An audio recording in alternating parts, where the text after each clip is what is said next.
Umar ibn al-Khattab radiallahu anhu. Can anyone tell me how he passed away?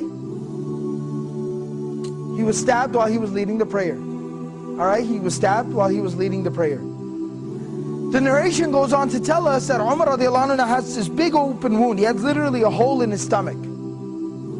And he's lying there and he's bleeding out and he's fading in and out of consciousness.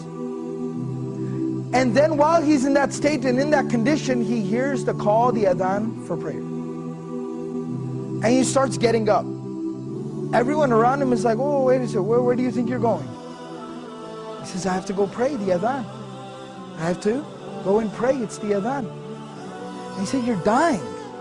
You have a hole in your stomach. What do you mean you're going to go pray? And he says that, I remember the Prophet ﷺ telling me that there's no deen for the one who doesn't pray. That the salah is like the head and the body. I have to go and pray. This was the commitment that these people had to prayer. As long as I'm alive, salah is something I do. That's the commitment, the connection that they have with prayer. So this is from Surah Maryam, Surah number 19, ayah number 31. My Lord has firmly commanded me to pray and to give charity or to purify myself as long as I am alive. Ma dumtu hayyan, as long as I remain alive.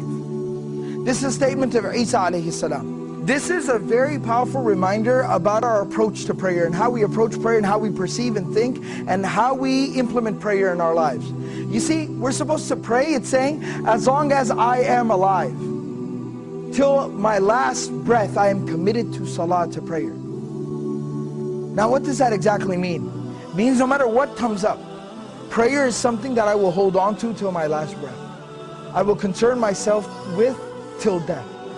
And the Prophet ﷺ demonstrated this, he lived this. Now this isn't just theory, this isn't something just fancy to say, it's not just a fancy slogan, the Prophet ﷺ lived it. You know, about a week before the passing of the Prophet ﷺ, he fell very ill. He became ill. And the Prophet ﷺ was incapable of standing up and even walking on his own, very soon after.